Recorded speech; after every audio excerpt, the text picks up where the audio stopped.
Kaikuren ustez, ekoizpen arduratsua da behiak gure larreetako belarrez elikatzea eta horrela gure ingurunea zaintzea. Kaiku kilometro zero, ekoizpen arduratsuko esnea.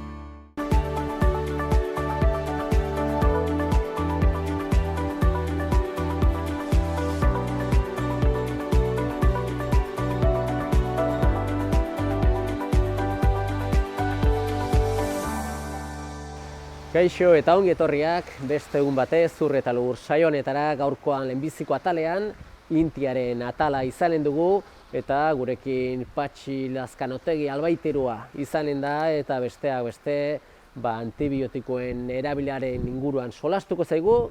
Ondotik gurean Juan Cruz Iriarte Baztango udalako zinegotzea izanen da eta berak batipat balorazio bat egingo du orain arte urtean zehar zelanak gauzatu diren eta pixka bat etorkizunari begira ze ildo jarraituko duten.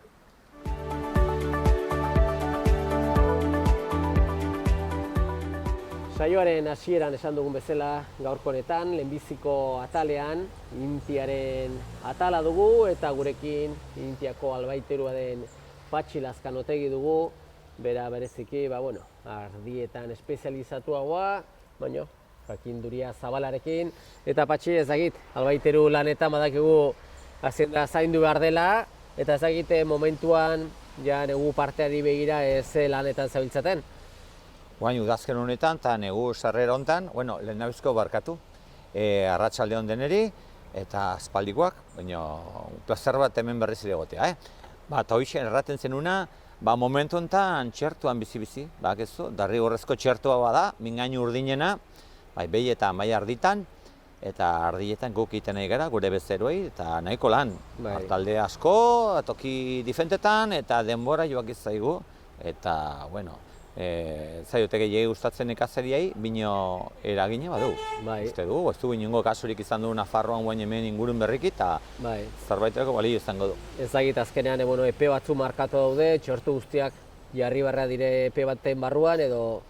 Uste dut dela, hala da, urtarrila amaitu baino lehenago, bada astilla, baina gero presiopean daude beti giak emango diate bildotxa saltzeko, bakezu neguko kontua bai edo ez, ordu nahi dute lehenik gainera umatu baino lehenago albada. Eta gainera ikuste du ardina behintzat ez daukala inungo eraginik animalian, ez dute sentitzen ere, pixka zainduzkero ez da izila bustita, ongi doia, ongi. Ez da inungo kejarik izan du, oain dela urte batzuk izan zen, oain ez dakit aldaketa izan da, oberat. Hori da, beti ere garrantzia ematen digu osasunari, ez? Gizakiok, eta baita ere gizakion osasuna, eta baita ere nola ez, animalien ongi izatea, ez? Eta horren inguruan, zer esana eman duen gaia da, araudi berri bat, lege berri bat, antibiotikoen erabilaren inguruan, gaurkoan batipat gai horren inguruan solastuko zara, ze aipatzen aldu? Hemen bastandarra erratute erremedioak.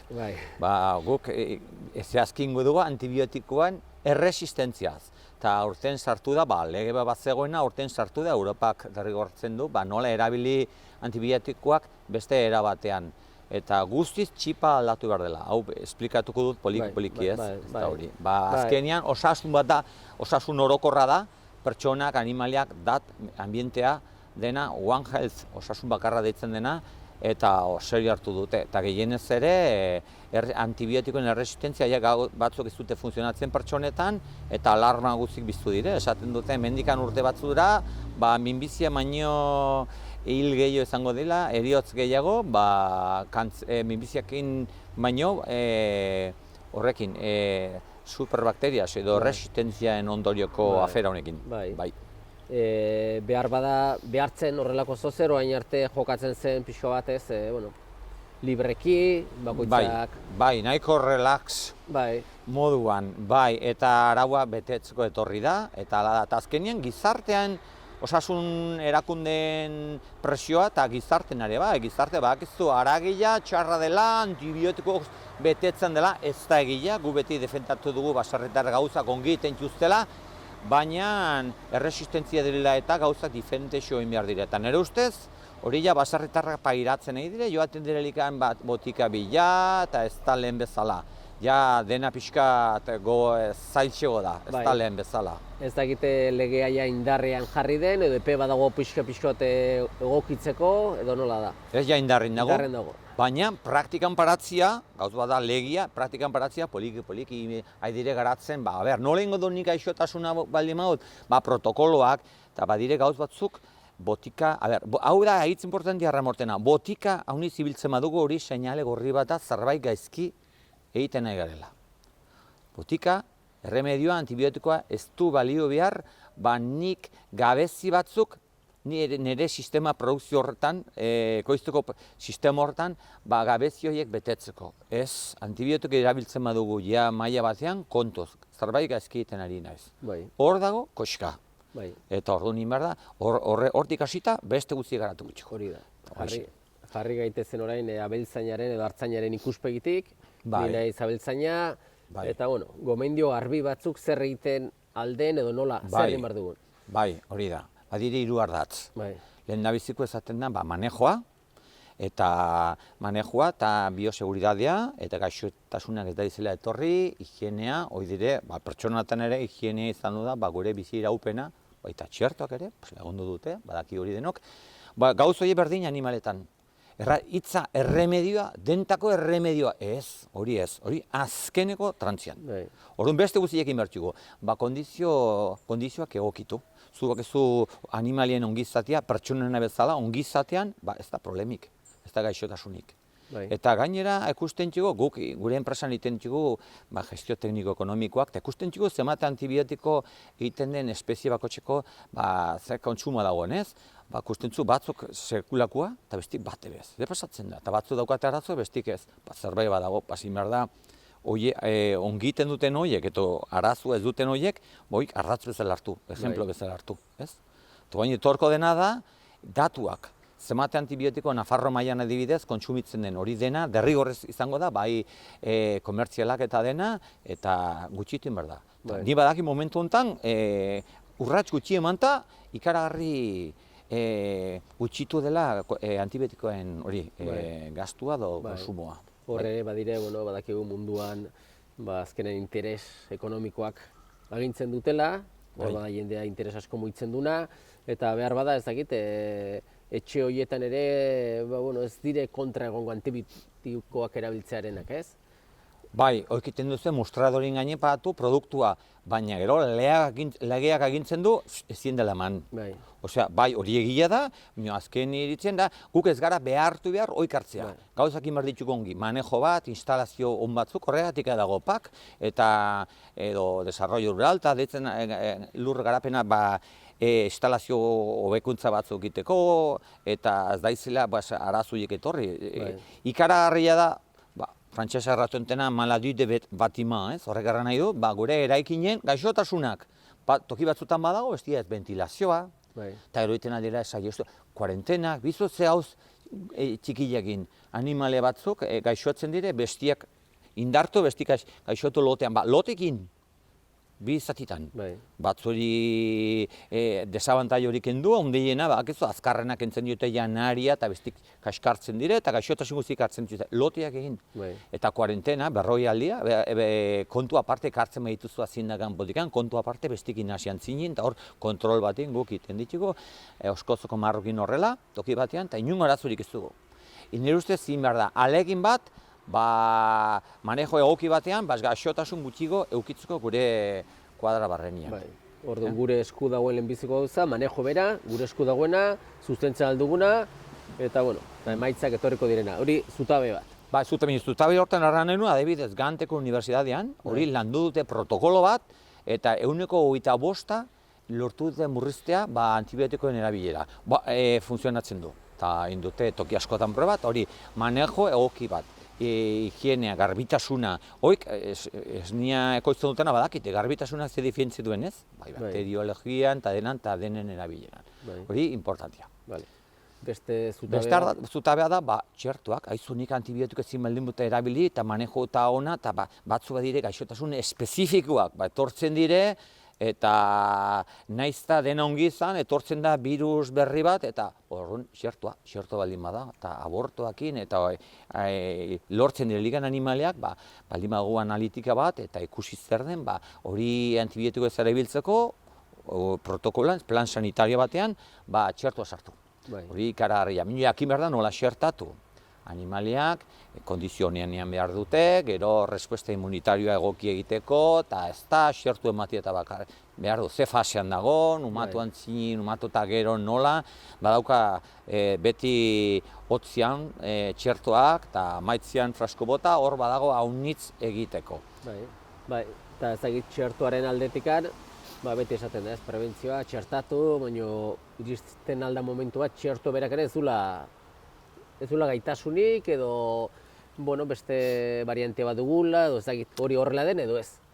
Ez, nekaz, guain etorri zen virus COVID hori eta hola, guk animaletan, gure mingain urdin hori, guain dela 50 urte edo askoz gehiago Hego Afrikan zegoen, beti hor egontzan, eta zuten txerturik gero txertu atera zen, eta gu hortaz probestu gara, eta ahitzongi funtzionatzen du. Hori izan du da, gertatu dena, virus batzuetan, baina hontan bentsat ez. Eta eragina badauka, eta ikusten du, hori ez da bakarrik txertua, ez da magikoa, behar du manejo bat. Estresa, badire, faktor honit, defensa, immunitate sistema egoki batean, animale egoera eskasia maldin badaude, ez dute erantzun hori emanen. Dena da integral, gauz integral holistiko bat da, ez da bakarrikan gauz bat, behar da, baserritarrak badakite. Ze puntuan den azin da, eta noiz heldu diren problemak, hori badakite. Hori behar da landu eta ez erremedi hori, ez botikari, antibiotikoak esaten dena tabu. Gai bat, koropilatxua eta gero eta urritxua. Hori da, ezin duguna esan utzikeri batean bizi, eta esan txertu ematen dio eta pakia. Erresa da txertu, jazta, denterako tratamentu ez dago. Ez dago edo ezin dugu hemendik antzinera kontu hemen barko dugu. Demagun ja, manejo egoki bat egiten dugula gure haziendan, gure ikuiluan, behar izan ezkero txertu ere ematen digula, eta ezagit, urrengo fasea, ardatza, zutabean eduzun bezala, zer izango zen? Hori errandutena, kontzientzazionia. Baserritarrak, ze pasatzen nahi da, argi gorri juri, hauniz ibiltzen nahi nez. Eta dirudienez, obain izango dugu, esplotazio bakotxeen antibiotikoen erabilaren datuak. Eta izango da, formalizatuta. Igual, esune behiatan, Nafarro mailan, Estatu mailan, hanbeste konsumitzen da. Unitate bat, parametro bat, ez? Eta zu zaude horrela, goitik edo behitik. Goitik baldin zaude, zerbait gertatzen da. Nafarroko administrazioa jakingo da hori, eta karta bat bialiko izu eta informatuko izu. Eta orduan zerbait inbarko duzu.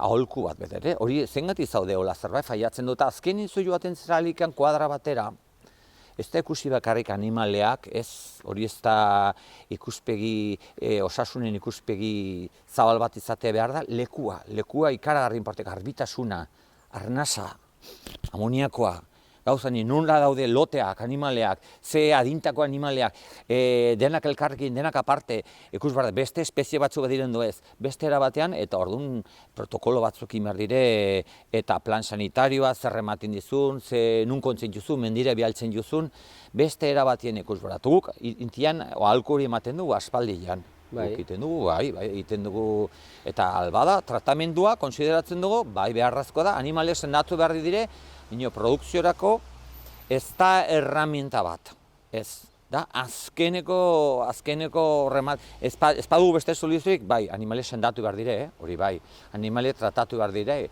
animalien ongi izaten arrazoi bat da, baina azkeneko hori, baina beste lan guztiak inta gero ez bada hori. Ez da izela izan errandutena gure sisteman gabeziak tapatzeko gauz bat. Eta, antibiotikoak hartzeko, ez egite, errezeta edo, azkenean albaiteroak ematen du, ez? Noski. Orduan, zati bat ere edo ardura bat albaiteroaren gane dago ere, Bai, arek, bai, albaiteroak bia libre ematen du zer Ez, arek, albaiteroak joan beharko du esplotazioara, edo izautu beharko du esplotazioa eta tarteka edo urtian aldi pare bat dola joan, esaten dena figura veterinario de esplotazioan, izautu behar dugura, eta badakian nola den martxa, eta ez da beti joanen arazo. Aizu, honek dauzka gizentzintxu xokorrak, eta orduan honek izatintxu, metafilaxis bat behar da, nahi dut arran ekartzintxu kanpotik, izaten du problema bat, hor intervenitu beharko du, eta emango dio rezeta, baina hori, ez sistematikoki, eta beti problema bera baldin badugu, zerbait gaizki dago, aizu, nik albaiteru lana izanen da aholku ematia. Ez hau egiten duzu gaizki, horregatik dauzkazu neumonioiek, inbarko dituzu, medidas korrektoraz. Osea, zuzendu beharko dire, gaizki egiten diren gauz batzuek. Eta rezeta egingo dizu, eta zu bete beharko duzu, albaiteruk erraten duna rezetan. Eta emango dizu, berak uste duen antibiotikoa. Eta ez lehen dina, ez daukugu aukera berdina. Esaten zu, batzuk ezin dire erabili. Hori da. Eta orain arte, albaitero berak ere, azkenan antibiotiko asko erabiltzen bazen, era berean zen albaiteroak ere ematen zutelako, eta ziklo bada, prozesuan ondanak parte hartu behar dute gauzak hobekio egiteko eta zuzentzeko, ez? Albaitero guain, rezeta bat, ez dut esageratu nahi, baina rezeta bat itea pixka beldurra ematen du. Responsabilidade ardura hundila da. Eta badire lau taldea antibiotikoetan. Eta bata ezin dire erabili animaletan. Hoi dire pertsonen dago, tuberkulosis eta gaixotasun batzuk, antibiotikoak ezin dire ukitu. Beste batzuk, beste puntan dire, erabiltzen aldirenak, eta hor dire, tramizinak, eta beti usatutu tramizina, penicilina mota batzuk, lasai, bada aukera, espektinomizina, uste dela, batzuk, nahiz aminoglukosidoa ezan, beste sulfamidak, badire batzuk errex erabiltzen aldirenak. Eta gero badire tartian bi, konkautela eta restringidos deitzen dena. Erabili behar baldin baduzu, justifikatu beharko da, analitika baten bitartez, lenguak ez antibiograma bat normalin usatzen jugun horiek ez dute funtzionatzen, ez dute eraginik, eta beharko dire otikan. Talde hortakok erabiltzen alda, ongi, eta analitikura gordeta, ezin da edozin gauza, gero eta zaiego, badaukera. Gauzak ez dire, egun batetik bestera aldatzen, prozesua da, eta prozesu horretan suertatzen alda, azienda bat ongi ez dagoena, albaiteroak gomendatzen digu manejo gauza batzu zuzendu, eta abar, eta batean azienda hiltzen da. Orduan, aztzaina, beltzaina esan da izu, antibiotikoa eman da, sendatuko zen, eta aldiz, prozesu horretan izango dire momentu zailak edo horra. Eta hori da zaila, txip aldaketa hori. Baina gala beharko du, ez da besterik. Ez da besterik.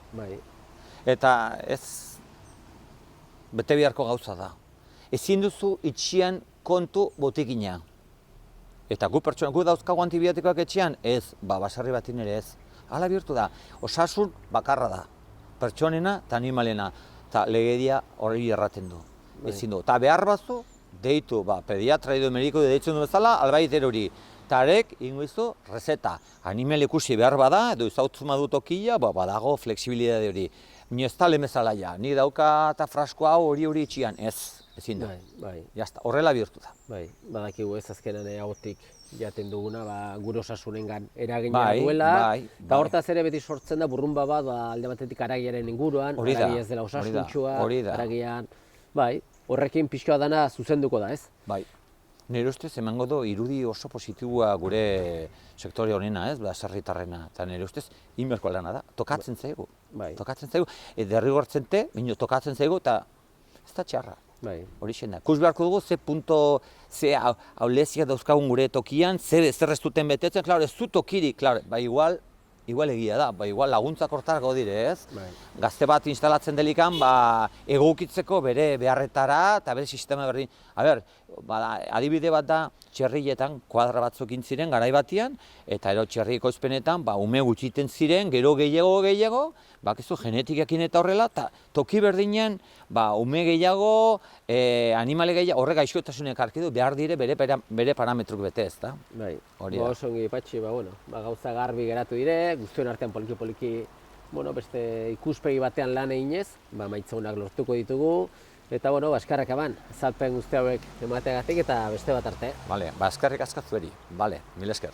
Kaikuren ustez, ekoizpen arduratsua da behiak gure larreetako belarrez elikatzea eta horrela gure ingurunea zaintzea. Kaiku kilometro zero, ekoizpen arduratsuko esnea. Bigarren atal honetan, Juan Cruz Iriarterekin gaude, badakizue bera, Baztango udaleko zinegotzia dugula, nekazaritza, beltzantza, ingurugirua, mendia, eta bartabar udalean, eta bueno, Juan Cruz, badakigu ez urtea ze martxan joaten den, abenduan sartuko gara, eta bueno, abendu ere agudo pasatzen da. Ez egite pixko bat, balorazio bat egiteko orduan, ez, 2022 urte hau, pixka bat zinegotziaren ikuspegitik, mendian indien lanetatik, zer nolako urtea joan da? Bueno, egierteko urte pixket asmentan izan zen arraro, heldu ginen pandemiatik, gauz betzuk utzi gintuen ingabe hor 2 urtez, eta urte asmentan izan zen pixket arraro, ez, berriz martxa hartuta dena, biziko zita hola pixket direnak eta udaberriko ferie, gauz hori pixket antolatzen, Aspinako feria antolatzen, mendiko lanetako gauzek ere bideratzen, asmentan pixket arraro izan zen. Baina, bueno, ni uste dut oraia urteak abailan konten gaudela, nola ganden, eta saiatiko gara alduen urtean aber pixket horrek isa egiten aldugun. Bai, feria berak egitekin, bizipoz ematen du, ez? Azkenean, badakigu lan asko direla egiteko, gauza asko beharrezkoa, beste batzuk igual dirurik ez dire, baina holako feria plazan hazienda ateratzea, jendeari pixko erakustea, jende arteko harremanak, eta horre bakarria beste auspo bat ematen du, ez? Bai, egierteko, bai, udaberriko feria hemen iten dugune, bueno, lemizikoa igual aipetzeko nekazaritzakin talotu dauna, San Anton eguna izaten dugule, bai. Horrek ustia plazan, ez, Elizondoko plazan jendia, bersolari, ez iztulari, ez baztan zopa jaten, harremantzen eta bisket, eta gero hemen udaberriko ferie, Pirenaikako ferie, urriko ferien kontu ez dut aipatuko, zatik Elizondoko herrik antolatzen du, baina hori da guzti hau haziendaz betia, jendez betia, bat betzekin solasian, iparraldeko jendia, Gipuzkoako jendia, eta bai, bertako jendia, inguruko bailarako jendia ikustia, bai, pozgarri da, eta bai, ustut horrek jendeei bizitasuna handi ematen diola, eta inguruei ere, bai, eta bizke bada, bai, udaberri bezala nola sortzen dena, bizketolako sensazioenekin. Bai. Badakigu Baztanen lehen sektoreak indar handia duela, eta bueno, beti ere Baztanen lur saio handiak badire ere, mendi asko bada, bazkalekoak ere badire, eta azkenean zer egin edo lanan un okupatu, bada, prioritateak beti ere izaten dire, zuek ere udaletikan garbi duzu ez, badire diru laguntza batzuk baliatu behar direnak, badire mendilagan batzuk nahiten iezkoak direnak, eta jakin barra hori pixko bat kudeatzen ez. Bai, egierteko, gu lan batzuk itentugu, uneko egun gure inbertsio direnak edo mantenimentu lanak direlak eta gauze pixket edo zerrei pixketola gokitu behar dela eta historio, eta gero bai badire nekaziala azpigiturako deialdi beti zeten da diru laguntza, hor gauz betzuk egiten dugu, bero mendiko lanetako diru laguntza horietan ere bertze gauz betzuk, eta hori eta hortan aitzen gara, bai, buru belarri, eta saiatzen aldenak iten eta intzin eta tratzen, bai. Aipatzez giotan lan batzuk adibidez edo, zelan aipatzen alditu direnak? Bueno, ez da gitola, orokorki eta nire dut pixket, gu urtero iten dugune adibidez, bazkalekoetako, abonoak egiteaz, eskindeiak errepasatzea eta orden abonatzea adibidez, eguneko egun ordaintzen dugu guk. Ekologikoan sailkatu daude 3 bazkaleko, Elizartzu, Erdiz eta Belate, orduen beti horrekin bada bere mantenu, bere egin beharrikeko gauzek, zepanetik kontrolatzen dakuten gauzak eta beraiekin itentugun kontrola eta horiek ikusteko, horrek urteroko da lan bat, nahiko fuertea, gero askak eta pixket txukun kontu behartuzu, haziendan dago, eta gaur egun gero eta eskakizun gehiago daude Iruñetik eta departamentutik aska garbi behar direla, kesi kutsadura badirela basa piztiekin, basurria direla, basontze direla, horiekin pixket gauze behar diregan konpondu, gauzoietan hasi gara ere pixket hortan hasi gara, digitalizazioakin ere hasi gara pixket martxan, lur komunalen aprotxamentuen digitalizazioakin aurten sortu ginen 6.000 euroko partida, eta hortan nahi gara pixket inbertitzen eta egokitzen gaurko teknikak, teknologiak eta aprotxatu, baliagarria direlakotz. Hiltegi hor du ere bai, hortan ere inbertsioniak beti badire, gauz bete eta bertzea, eta horietan pixketola gauzoie pixket gure gain edo gure hartzen dugun gure, eguneko egun gure gain, eta urteroko lanak direnak, eta naizte urteroko izan haunitzetan sorpresak izaten dugu, bideak ere mantenitu behar dire, naizte bide orokorra mantenimendu Xabi Maia lagunen eta zinegotziaren ardura gehiago da, nirea baino, baina bueno, beti elkar lan bat izaten dugu elkarrekin eta gauzoiek ere behar izaten dugu, batzar nagusien gestionere hor dago eta fisketoi dena. Eta hola, eta gero dugu bi deialdi horiek, nekazal azpigiturak eta mendiko lanetako deialdi horiek. Bi deialdiak baliatzen dituzue, beti ere enkantean ateratzen da edo ez, lana, enpresa batek hartzeko.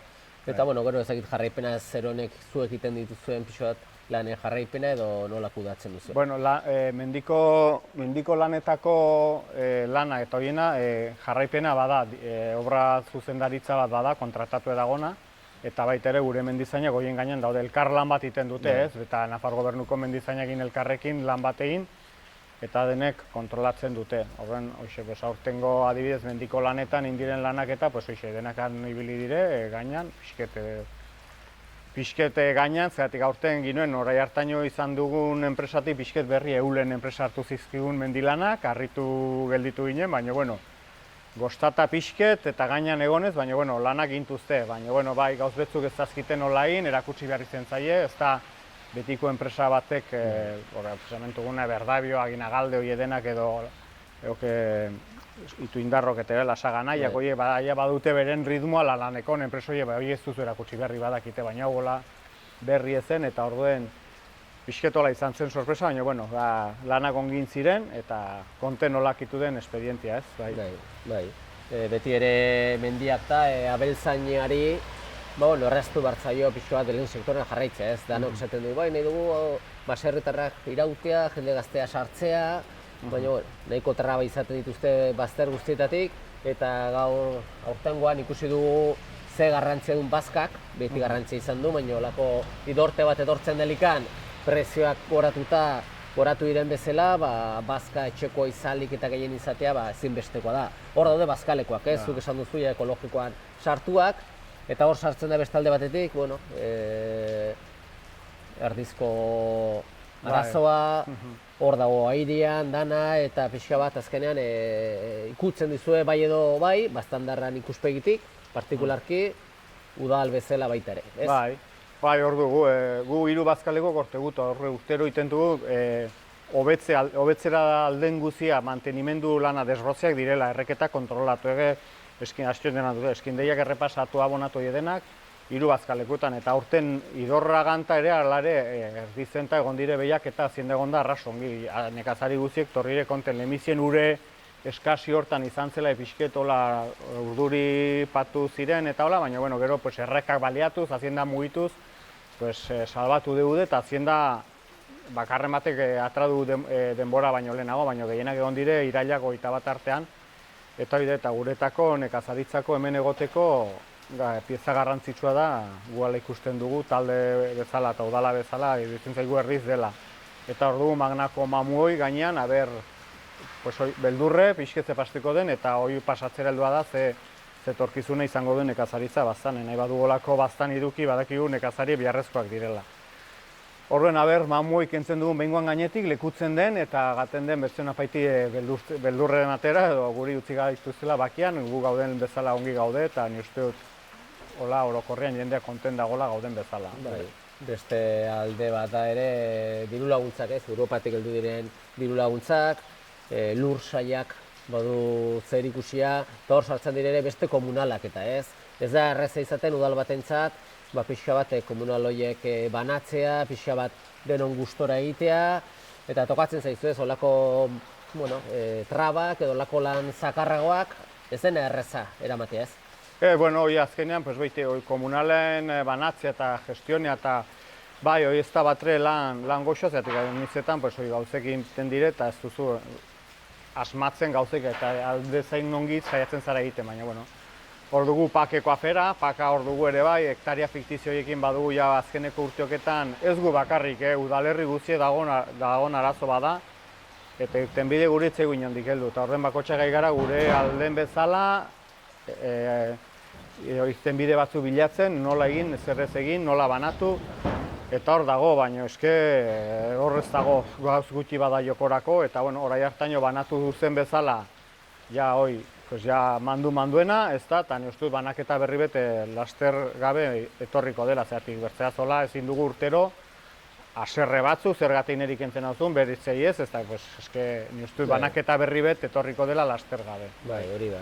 Hor goitxitik, bota barko zuten, ez, esku bat, irizpide batzuk markatu, ez, Nafar gobernutik ere ixe uzten dute, eta arazoa kaka geratzen da bertan, eta zuen moldatu nahi zuen bezala. Bai, hori, beraiek gertute garbi dago dela, baina, bueno, gu ez du guain garbi ikusten, eta ez dakit maten bazakuten, ez, pues, bide, nola nola banatu, pues, ikusiko ginen, zerbait igual aldatiko zinen, baina pixke bat, bederez negurriek ze kontutan hartu behar diren ze gauze, pues bai, eta gau, bakotxe egiten badin gure aldera, azkenean hau naste borraste bat izango zen, eta ez zen.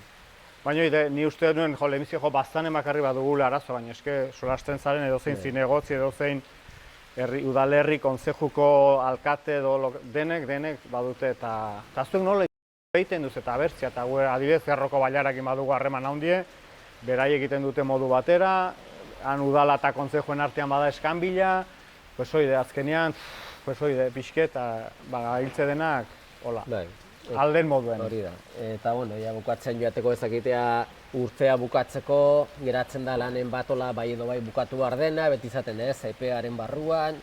Bai, beti bezala urte ondarrean ibiltzen gara lasterka, zegatik abendu kontuek esten dira abenduen 30ekarako eta orduko behar dire lanekin. Eta ez nahi petu duten diru laguntza horietan, nekazal azpiegitura horietan, sartzen dugu ez, mendien, bazkaleku eta mendien egin behar diren obrak eta hobekuntzak. Eta azken urteoketan nahi gara apostu handi betiten eskindeiak mantenituz eta bidetan eta parrilla barrera kanadin seditzen diren horietaik egiten urteoketan desente intugu. Aurtengo diru laguntzetan sartu ziren bi parrillaz ginuelakoz gehiago sartzena, zeratik bat zegoen aska pare bat berreskuretu beharrak, konpondu beharrak, eskindeiak eta hola.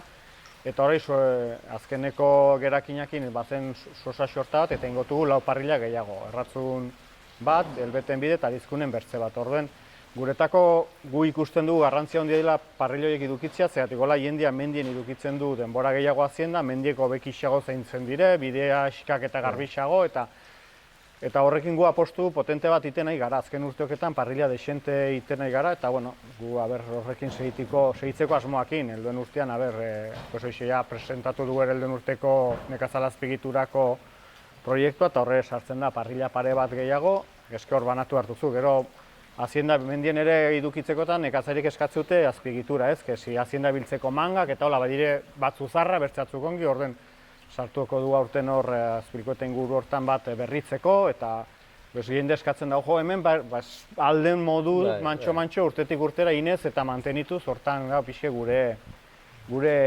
lerroa edo gure bidea hoide. Hala ikusten dugu guk eta hortan segitiko dugu. Garbi dago benaintzat presa izate dutela beraien lanak, da leku guztietara ezin daitek iritsi, lan guztiak batera ezin dira egin, eta zuen partetik, zuen esku dagoena jartzen duzue borondatea, lan egiten duzue, ahalik eta intentzio berarekin, eta jarraitu ezazutela horrela ez, pixko bat ustea ongi bukatzen den, eta hurrengo ere indartsu hasi. Eskerrik asko. Bai, zuei eta laster arte.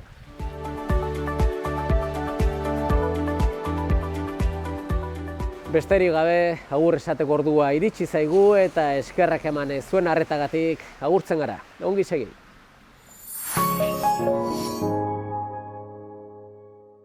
Kaikuren ustez, ekoizpen arduratsua da behiak gure larreetako belarrez elikatzea eta horrela gure ingurunea zaintzea.